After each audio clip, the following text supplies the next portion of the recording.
can't bring you to Christmas. My ex is coming and it'll be awkward. My GF told me after I bought her parents thoughtful gifts and planned to propose.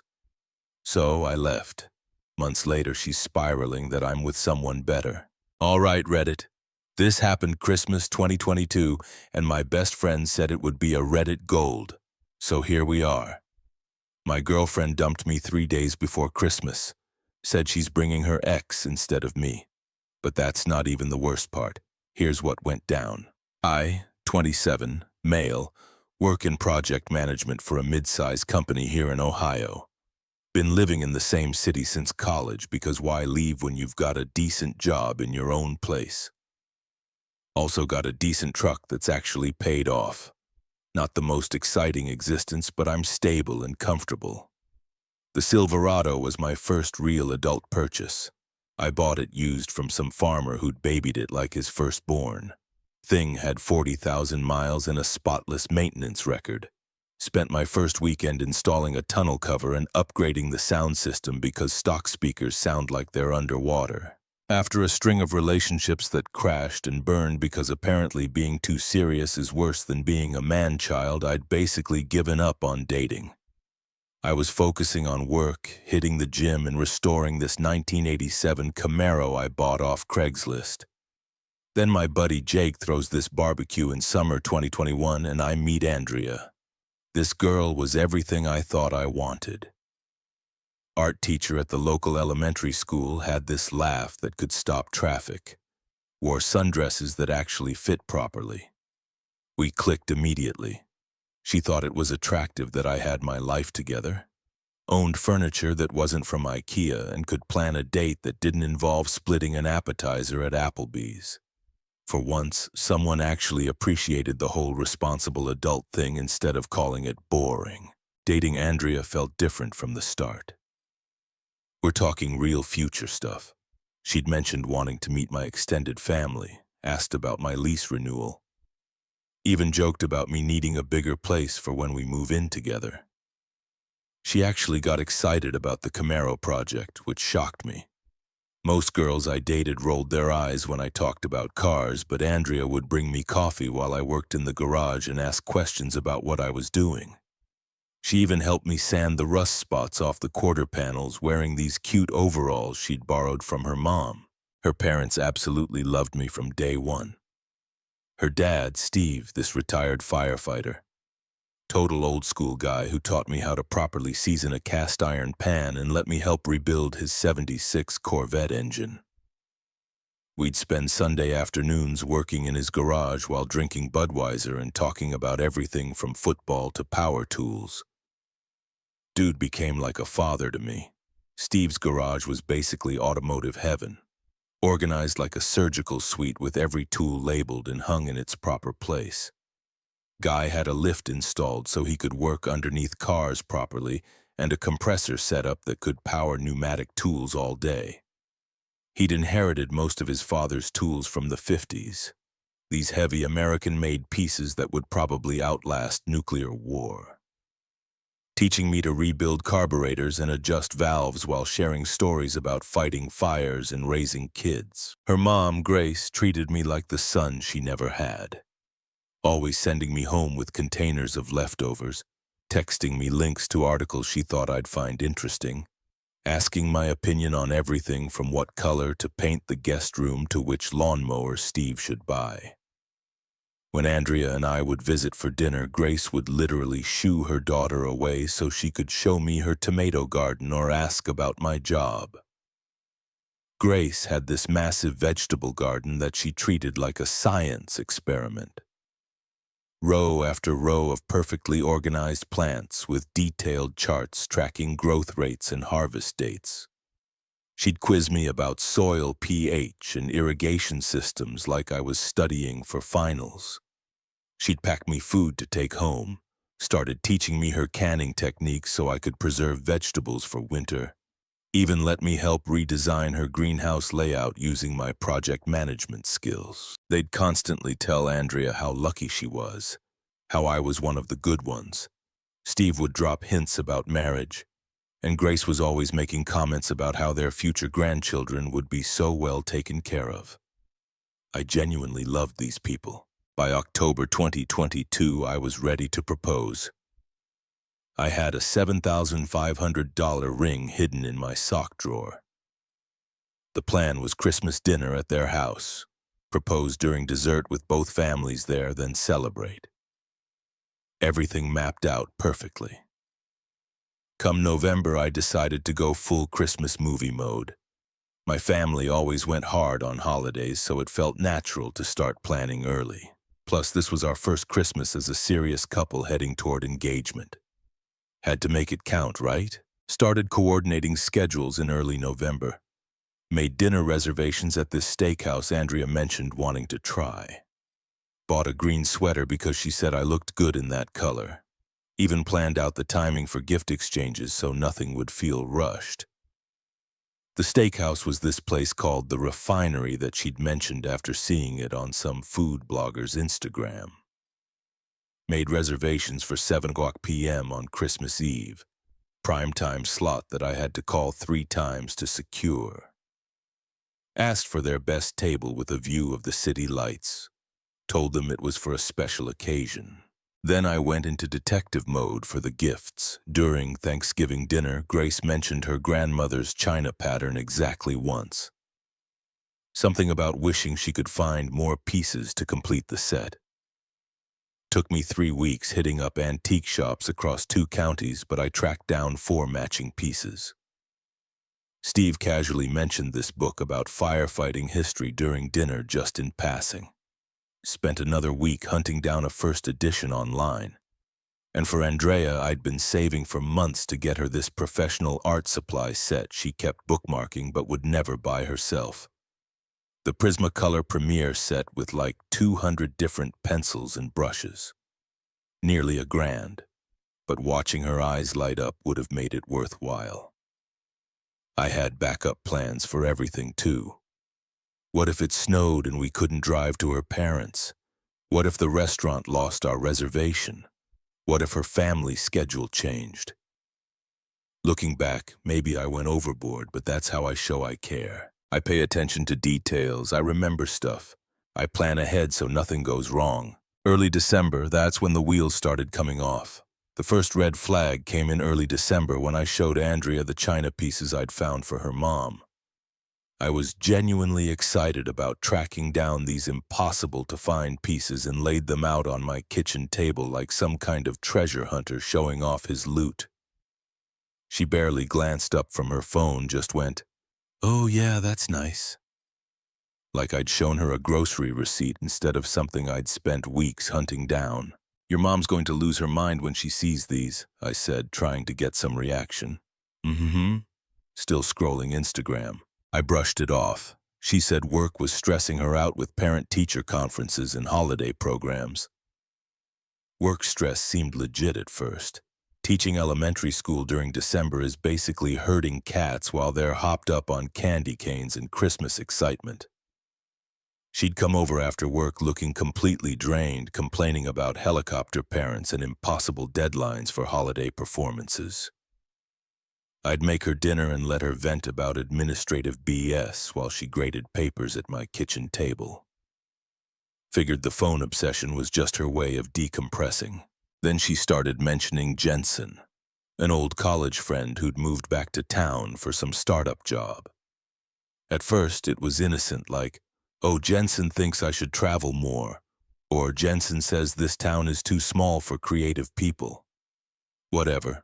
People reconnect with old friends all the time. But then it became every conversation. Jensen this, Jensen that. Jensen thinks I should take more risks with my art. Jensen says small towns are dream killers. Jensen has all these crazy stories from living in Chicago. Dude apparently worked for some pretentious coffee company that sold artisanal blends to hipster cafes. The kind of guy who probably had strong opinions about pour-over techniques and owned more flannel shirts than a lumberjack. Andrea kept talking about his creative energy and how he'd traveled to like 6 countries before turning 30. Started making comments about how she'd never been anywhere outside Ohio. I'm not usually the jealous type, but something felt off. She'd be on her phone constantly during dinner, giving me these vague answers when I asked about her day. Started saying she was hanging out with friends instead of being specific about who or where.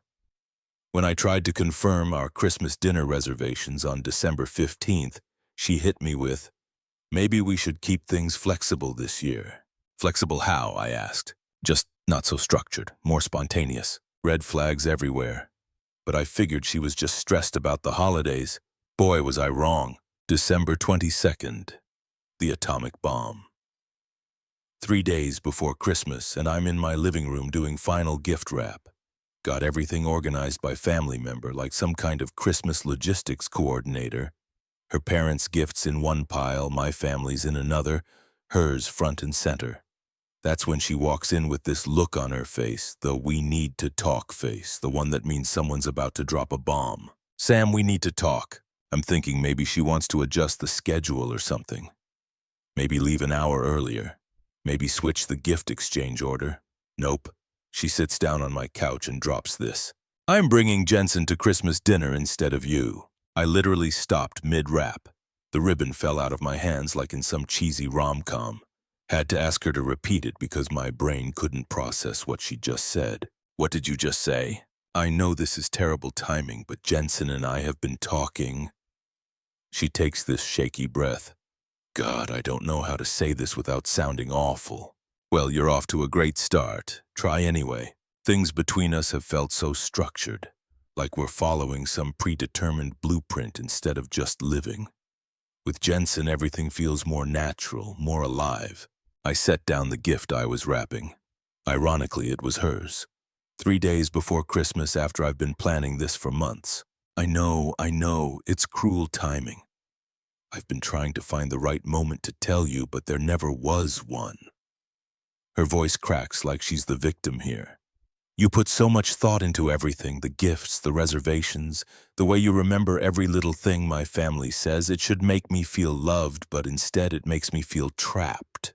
Trapped by someone caring about you? Trapped by someone planning out every moment of our future before I've even decided what I want it to look like." She's tearing up now, but pushing through it like she's delivering some rehearsed speech. "Jensen doesn't do that. He lives in the moment. He makes me feel like I can breathe." That's when she drops the real nuke. "And honestly, I saw the ring box in your drawer last week. I know what you're planning for Christmas dinner." I froze. "You went through my stuff?" "I was looking for a phone charger and I saw it. Sam, I'm only 25. I'm way too young to get engaged. Can you imagine how awkward it would have been if I had to reject you in front of both families at dinner?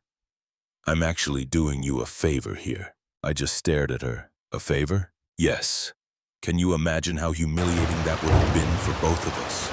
This way we can both save face and nobody has to watch a proposal get shot down in front of the turkey." "Right, very thoughtful of you." She's full on crying now. "You're being sarcastic, but I'm genuinely trying to spare your feelings here. Jensen doesn't pressure me about the future. He just wants to enjoy what we have right now." "And what about the gifts, the reservations, your family expecting me?" "I'll handle my family. They'll understand, and honestly, maybe this is for the best. We clearly want different things, Sam. I need someone who doesn't have our entire life mapped out on a spreadsheet. Here's the thing. I could have fought for her. Could have pointed out that she seemed pretty happy about all my planning until Captain Spontaneous showed up. Could have begged her to wait until after Christmas. Could have asked why she was sabotaging everything we'd built. But honestly, something in me just snapped. Like when you're in a meeting and someone presents a terrible idea, but you're professional enough not to tell them they're an idiot. I stood up, gathered all the gifts I'd bought for her family into a neat pile, and set them on the coffee table. Give these to your parents. They deserve to have Christmas gifts, even if I won't be there to watch them open them. She's looking at me like I'm some kind of robot. Sam, you're making this way harder than it needs to be. Nah, I'm making it exactly as hard as it needs to be. Went to my bedroom, got her overnight bag from my closet, the one with her spare clothes and toiletries, and handed it to her. Opened the front door and held it. Can we try to stay friends? She asks while clutching her bag. I just looked at her. You made your choice, Andrea. I'm not going to argue about it or help you feel better about screwing me over. More crying, but not the "I made a mistake" kind, the frustrated "this isn't going according to my script" kind. Yeah. Well, welcome to the club. After she left, I sat there staring for about 10 minutes before my brain kicked back in. Called my best friend Liam and just said, "I need to get out of here." "Dude, what happened? You sound like someone just told you they're making another Matrix sequel." "Andrea dumped me 3 days before Christmas for Jensen." Dead silence. Then, "The college douchebag with the man bun who works at that pretentious coffee startup? Are you absolutely kidding me right now?" 20 minutes later, I'm at Liam's apartment with an overnight bag. Guy's got his gaming setup ready and a cooler full of Mountain Dew, like he's preparing for some kind of breakup war room operation. Christmas at Liam's was better than expected. "So, let me get this straight," Liam says while booting up Call of Duty. "Princess Spontaneous couldn't handle dating an actual adult, so she traded you for Walmart Ryan Gosling. She said I was too structured, that I planned everything out too much." "Yeah, God forbid someone remembers her birthday and doesn't live in his mom's basement eating Hot Pockets." Liam hands me a controller. "Did you tell her about the ring?" "She found it in my drawer, said she was doing me a favor by dumping me before I could propose." Liam pauses the game and just stares at me. "Wait, what the hell? Are you serious?" Her exact words. "Bro, I've heard some delusional stuff in my time, but that's Hall of Fame level crazy." He unpauses and immediately gets sniped by some 12-year-old. "You know what this means, right? You just dodged a bullet the size of the Death Star. Imagine if you'd actually married someone who thinks caring about her is a character flaw." Liam's place was basically a bachelor pad museum. Massive 75-inch TV mounted on the wall, gaming chairs that looked like they belonged in race cars, and enough consoles to stock a Best Buy. His kitchen consisted of a microwave, mini fridge, and coffee maker. Because why overcomplicate things? Dude had his priorities straight and zero shame about living like a grown-up kid who paid his own bills. We spent Christmas Eve gaming and eating pizza rolls while trash-talking random kids online. Every time I started getting in my head about the whole situation, Liam would drop some ridiculous comment about Andrea, or make some joke that cracked me up despite everything. "You know what's going to be hilarious?" he said around 2 a.m. while we're getting destroyed in some battle royale. "She's gonna spend Christmas explaining to her family why you got replaced by a guy whose biggest accomplishment is probably running a Juice Cleanse Instagram account." That actually made me laugh. "Her dad's going to hate him. Dude, Steve's going to eat that pretentious hipster alive." I give it 2 hours before he starts asking Jensen about his 5-year plan just to watch him squirm. Christmas morning, I woke up early anyway, out of habit. Made coffee, went for a long walk around Liam's neighborhood, called my parents. They weren't even surprised about the breakup. Apparently, they'd had reservations about Andrea but didn't want to say anything while I was happy. "She always seemed like she was looking for something else," my mom said. "Like you were just a placeholder until something more exciting came along." Thanks for the heads up, Mom. My phone started blowing up around noon on Christmas Day. First it was Andrea. "My mom keeps asking where you are and I don't know what to tell her." Then, "Jensen is trying his best, but he doesn't understand our family traditions." By evening, the tea set you got my mom made her cry. She said it was the most thoughtful gift she's ever received. Her parents started texting me directly around dinner time. "Steve, Sam, Grace, and I are furious with Andrea for what she did to you. You didn't deserve this garbage. The gifts you got us are incredible, and we're heartbroken you're not here. You'll always be family to us."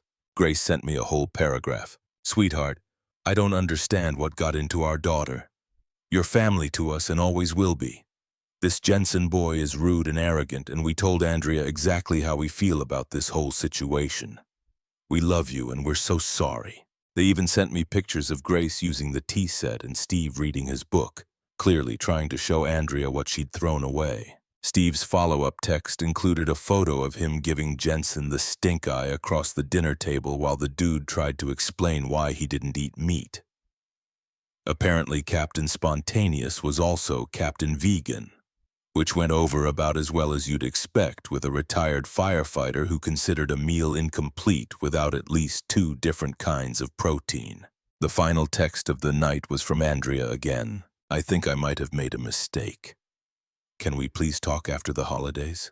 I read every message, started typing responses to all of them, deleted everything, and put my phone on airplane mode. She made her choice, and I wasn't about to help her feel better about it.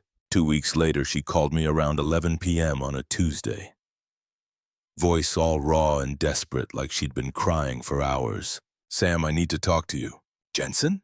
Jensen left. Okay. That's it? Just okay. What do you want me to say, Andrea? He said he was just having fun over the holidays and didn't want anything serious. He's going back to Chicago. Her voice cracks. I threw away everything we had for someone who was just messing around. Shocking, absolutely no one except you. Please don't be cruel. I'm falling apart here and you're just cold. What did you expect? You chose the guy who lives in the moment over the guy who planned ahead. Turns out living in the moment means he wasn't planning to stick around. Apparently, Jensen had been pretty upfront about his intentions, if she'd bothered to listen. Dude was in town for exactly 6 weeks to help launch some pop-up coffee concept, then heading back to his real life in Chicago. Never had any intention of staying or building anything permanent. She kept calling for weeks after that, left voicemails that got increasingly desperate and pathetic. Her friends started hitting me up too, like some kind of intervention squad. First, Jessica. Andrea's really struggling and she misses you so much. She knows she made a huge mistake and she's learned from it. Then Madison. She's been crying every day since New Year's. Can't you just talk to her? She really needs closure. You're being so cruel and unreasonable. Meanwhile, Liam's sending me screenshots of her Instagram posts with commentary like, "Damn, someone discovered the deep quotes section on Pinterest. And is this the same chick who said you were suffocating her?" Because she's looking pretty suffocated by her own drama right now. Her social media became this cringe fest of sad quotes about realizing what you had when it's gone, and pictures of herself looking all contemplative in coffee shops. Classic pick-me energy that had me and Liam cracking up. The best part, Liam actually commented on one of her feeling lost and alone in this big world posts with, "Maybe try a GPS and a dating app." I nearly choked on my drink when I saw that. By March, the calls finally stopped. Heard through mutual friends that she'd moved back in with her parents and started therapy. Honestly, good for her. Hope she figured out whatever was broken inside that made her blow up her life. Meanwhile, I threw myself into actually living instead of just planning to live. Started taking photography classes on weekends, which led to solo trips around Ohio, hitting up state parks and small towns. Started hitting the gym more often. The photography classes were at this community college downtown, taught by this old-school photographer who'd worked for newspapers back when that was still a real job. Learned to shoot manual mode on my grandfather's ancient Nikon that had been collecting dust in my closet. Started documenting the Camaro restoration process, which turned into this whole portfolio about American muscle cars and working-class print. Even had a few prints selected for a local art show. Work was going great too. My project management skills, which Andrea found suffocating, were getting me promoted. Turns out being organized and thinking ahead were actually valuable traits in the real world. The promotion came with a nice bump in salary and my own office with actual windows. Started leading bigger projects, coordinating subcontractors for commercial developments. Managing timelines for entire shopping centers. But the real win? I finally pulled the trigger on something I'd been wanting for years. Bought a 2018 Harley Sportster. Thing was a bit beat up but had good bones. Spent my weekends in Liam's garage tearing it down and rebuilding it piece by piece. "You know what they call a motorcycle that won't start?" Liam said one Saturday while I was rebuilding the carburetor. "A really expensive paperweight with trust issues, kind of like my dating life, but louder." Liam with his lame jokes. "There's something therapeutic about working with your hands, you know?" Plus, every time I fired up that engine, I felt like I was reclaiming something Andrea had tried to take from me. The confidence to be myself. Started hanging out with the boys way more often, too. We'd hit up this sports bar downtown, play pool, and watch March Madness. It felt good to just be around people who didn't overthink everything or analyze my personality for character flaws. That's when I met Celeste through this hiking group I'd joined. Complete opposite of Andrea in every way that mattered. Where Andrea was impulsive and flighty, Celeste was thoughtful and grounded. Where Andrea was always looking for the next adventure, Celeste appreciated building something solid. Most importantly, she actually liked the stuff about me that Andrea found overwhelming.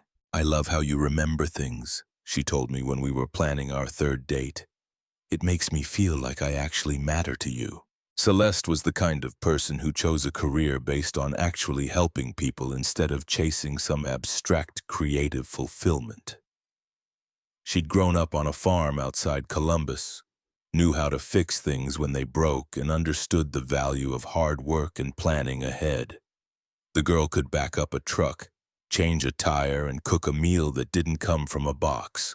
Plus, she thought the Harley was badass and wanted to learn to ride. Our first Christmas together, she was genuinely excited about doing it right. "I want to meet your family and I want you to meet mine," she said while we were picking out a tree.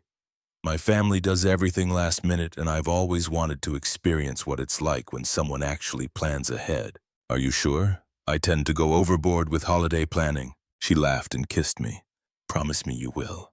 We're at Target buying decorations when my phone buzzes.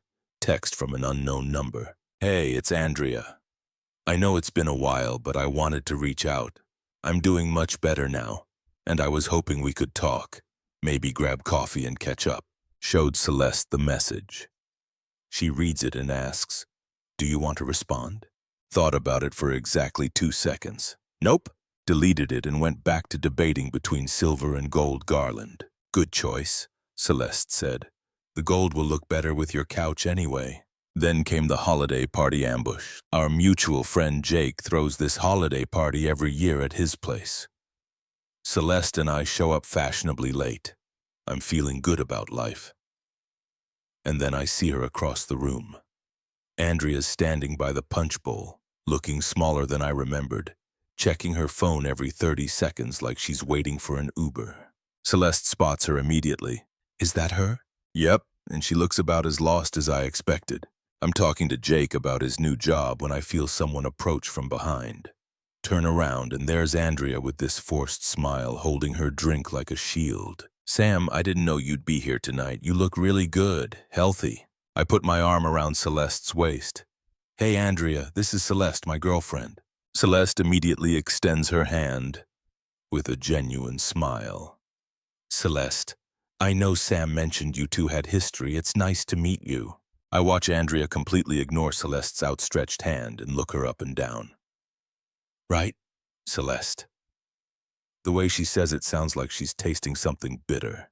"I've been thinking about us lately," Andrea says, voice getting tight while still pretending Celeste doesn't exist. "About what we had together, all those plans we made. That was a long time ago, Andrea. I've moved on. But don't you miss it?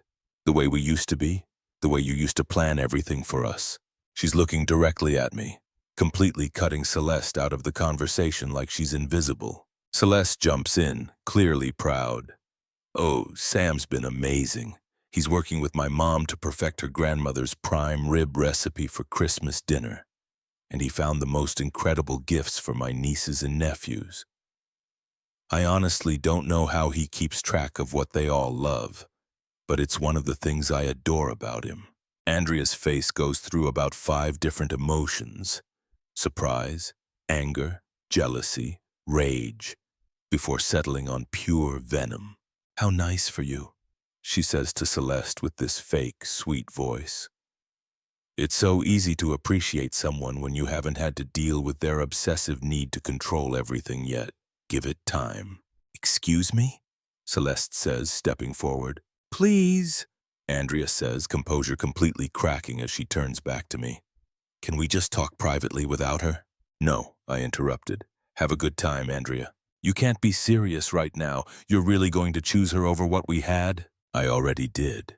13 months ago, when you made the choice for me. But I know now that I made a mistake. I was young and scared and stupid. Her voice is getting louder and more desperate, heads starting to turn. You can't just replace me with some random girl. As Celeste and I start walking toward the exit, I turn back one last time. Next time you find someone who plans Christmas around you, maybe don't wait until 3 days before to tell them they're uninvited to their own proposal. That's when she completely lost it. Are you serious right now? She screams across the party, loud enough to stop every conversation. You're just going to walk away after everything we had? The whole party goes dead silent, Celeste squeezing my hand, and we keep walking. But Andrea's not done making a scene. She doesn't even know you like I do. She's just some rebound who'll never understand what we had. Her friends Jessica and Madison come rushing over from across the room, trying to grab her arms and drag her toward the door. Andrea, stop! You're making a scene! Jessica hisses. I don't care! He's making a huge mistake and everyone here knows it! As they're physically dragging her toward the exit, Madison shoots us this dirty look over her shoulder and says loud enough for half the party to hear, Wow, real classy, Sam. Bringing this random girl just to hurt Andrea. You actually downgraded in case no one told you. Celeste squeezes my hand as we walk to my truck. Well, that was more dramatic than I expected.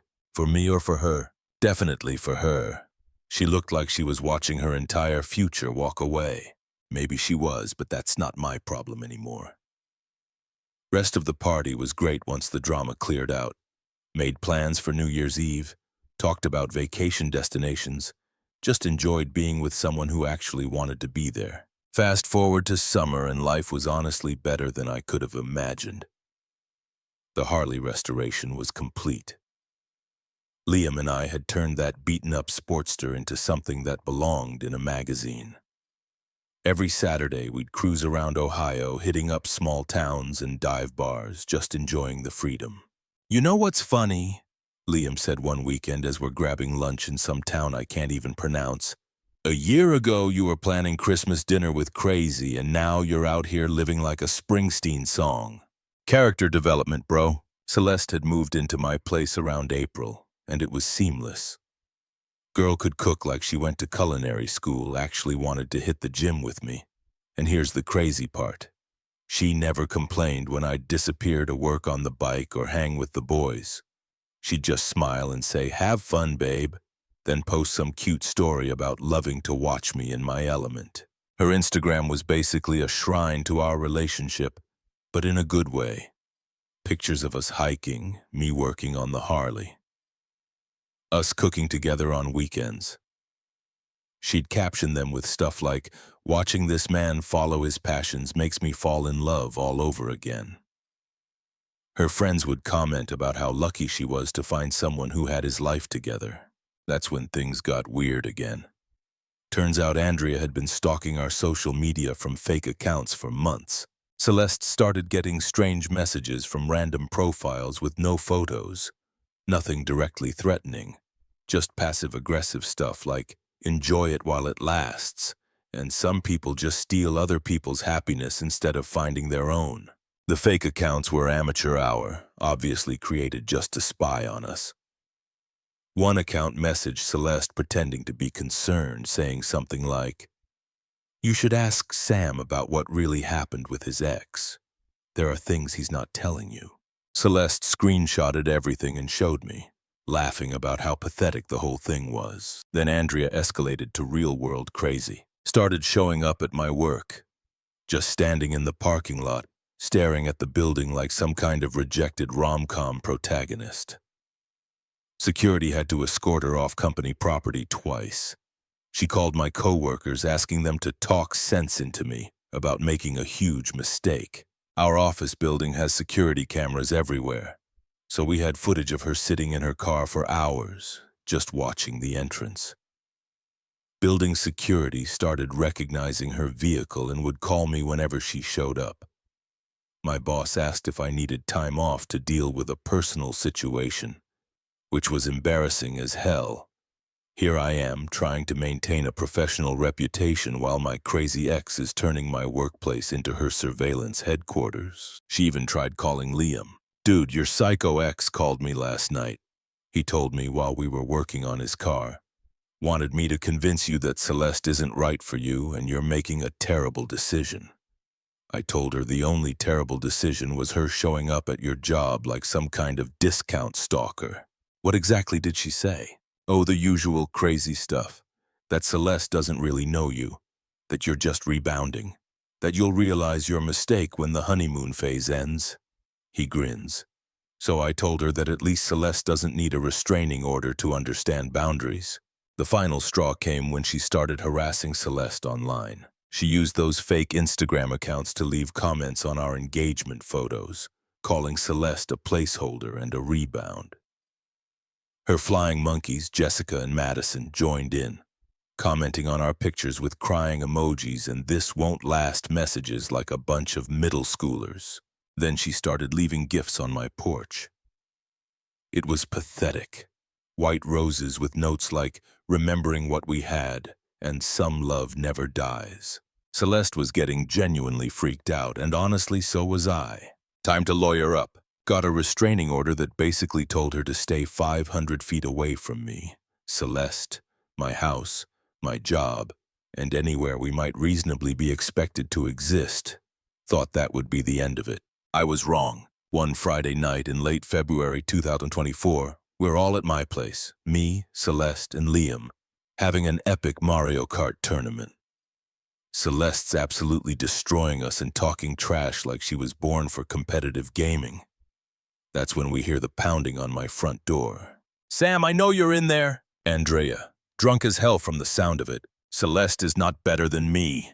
You're making the biggest mistake of your life." I'm reaching for my phone to call the cops when Liam grabs my intercom system. "Hold up, let me handle this. I've been waiting for this moment." He keys the intercom. "Yo, Andrea, it's Liam. Remember me? Your ex's best friend who warned him about you from day one." "Liam, get Sam out here right now." "Nah, Sam's busy being happy, but hey, thanks for proving my point about you being completely unhinged." "I'm not leaving until he talks to me." "Cool. Well, the cops should be here in about 5 minutes, so you might want to work on your cardio, unless orange jumpsuits are your thing."